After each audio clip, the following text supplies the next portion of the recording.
એટલે મેં કહી છે પ્રારબ્ધ બદલે એની નામ સાધુ, તમારી નાલાયક પ્રકૃતિને બદલે એની નામ સાધુ. એક જ પ્રસંગ હું કહી દઈશ. 1965ની સાલમાં યોગીજી મહારાજે મને દીક્ષા આપી. ગોંડલની ધરતી પર મને સાધુ બનાવ્યો. હું આનંદમાં 10 વર્ષ મેં અભ્યાસ કર્યો. હું જેની ઘેર રહેતો હતો એવા ગોરધનદાસ કોન્ટ્રાક્ટર તે વખતે ગોંડલ આવેલા. સ્વામીજીએ સવારના પરમાં બોલાવીને કહ્યું ગોરધનદાસને કે હરિપ્રસાદ દીક્ષા લે છે એટલે કાલે તારી રસોઈ પૂનમની. કે હા સ્વામીજી, એક પારદર્શક પુરુષની વાત કરું છું. સાધુની બેંક દેના બેંક છે, લેના બેંક નથી.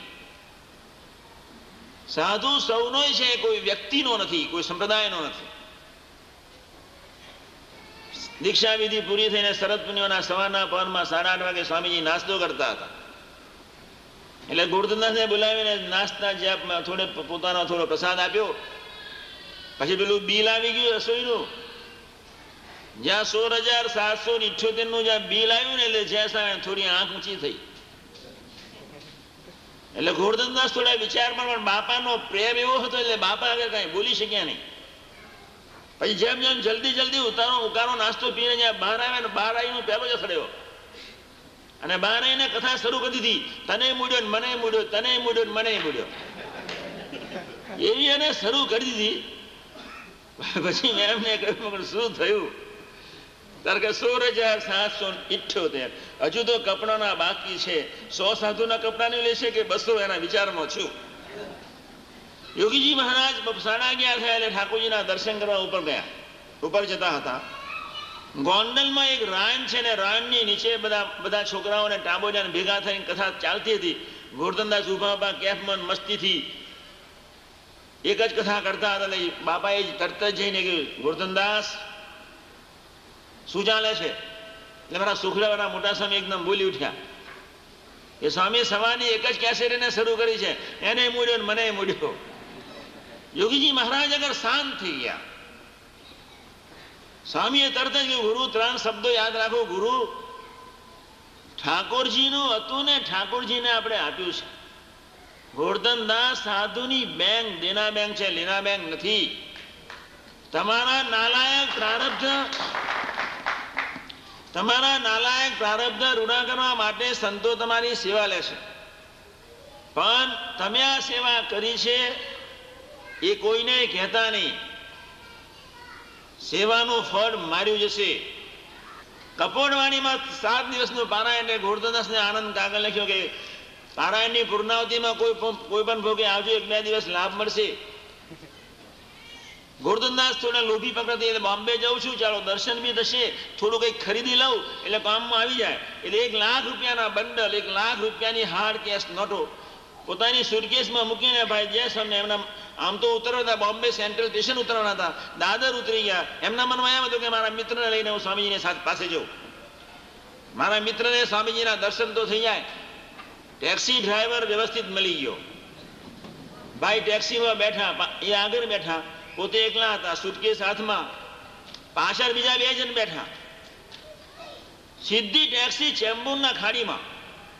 ગોરધનદાસ વચ્ચે કે બનીને 2-3 કિલોમીટર દૂર દાદરથી માટુંગા, અને તમે લોકો ક્યાં લઈ જાઓ છો?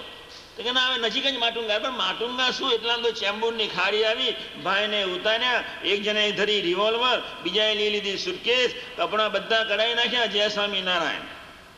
કોટ ન મળે, બંડી ખમીસ ન મળે, બંડી મળે નહીં, કાંઈ નહીં.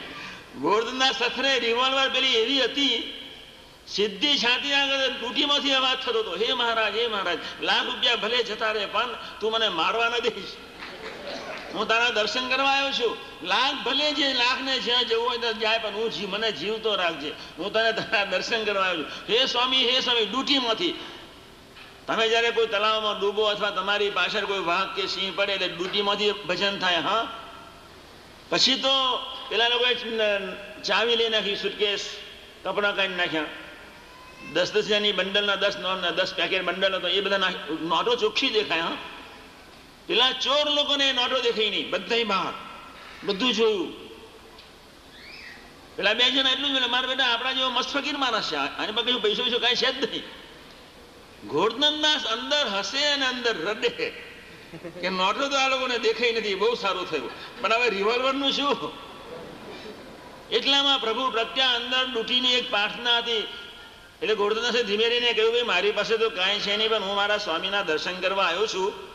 હવે હું મૂળ વાત તમને કરું છું, એટલા માટે મેં વાત કરું છું. એટલે એ બંને ત્રણેય જણાને કહ્યું કે સ્વામીજીના હું દર્શન કરવા આવ્યો છું, પવિત્ર પુરુષ છે, તમે ના આવો. પેલા બંનેમાં પ્રભુનો પ્રવેશ થયો, ટેક્સી ડ્રાઈવરમાં પ્રભુનો પ્રવેશ થયો. ચાલો ભાઈ તમારા સંતના દર્શન તો કરાવો, સારા હોય તો અમે તમારું ટેક્સી ભાડું નહીં લઈએ. ગોરધનદાસ હસ્યા, આપણે તો ફાવી ગયા. ચેમ્બુરથી સીધું ભુલેશ્વર. ટેક્સી તો પહોંચી ગઈ અને 9:30 વાગે જ્યાં ગોરધનદાસ કપોટવાડીના પગથિયાં ચડતા હશે અને યોગીજી મહારાજના પધરામણી જતા હતા, ગોરધનદાસ આનંદમાં જ હતા અને પહેલી જ બુલેટ મારી હતી. ગોરધનદાસ શરદ પૂર્ણિમાની એ રસોઈના 16,788 રૂપિયા કાપીને લાખમાંથી બાકીના અમને આપી દો, એમ નામ સાધુ. પારદર્શક પુરુષ, એની ધ્યાન બાર કોઈ ચીજ નહીં, ધ્યાન બાર કોઈ નહીં. એટલે મેં કહીએ છીએ એવા જે ભગવાન કા ભગવત સ્વરૂપ સાધુ અને એવા સંતની સાથે જો આપણી ખરેખરી મૈત્રી થઈ જાય, આપણું જીવન ધન્ય થઈ જાય. અમે એક વાત કરીએ છીએ, જેને માનો તેને. મેં મારા કોઈ મિત્રને એમ નથી કહ્યું કે તું સ્વામિનારાયણ થા, પણ મેં મારા બધા જ મિત્રોને બહુ પ્રેમથી કહ્યું છે કે જે દિવસે તારા સંસારની આગનો, સંસારનો કોઈ ખૂણો સળગતો રહે, જે દિવસે તારું માથું, તારું ભેજું, તારું ટેન્શન, તારી મૂંઝવણ ટળી ન હોય, જે દિવસે માનવીના નાખ્યા હાથ ન પહોંચે, તું થાક્યો, લોથ થઈને થાકેલો હોવ, તે દિવસે કોઈ ભગવાનના પવિત્ર સંતની ગોદમાં બેસજે. હા, આજે હું તમને દિલથી કહીશ, ધરતીના ઇતિહાસમાં 480 કરોડની જનતામાં એક કુટુંબ એવું નથી કે જેના જીવનમાં કોઈ પ્રોબ્લેમ ન હોય. Not a single family in the universe without problems. એવું એક કુટુંબ નથી. એટલે મારા મિત્રોને કહેતો કે કોઈ પણ સંજોગોમાં સંતની ગોદ શોધી લેજો. સાથી સુખિયા થવું છે, સાથી આલોક અને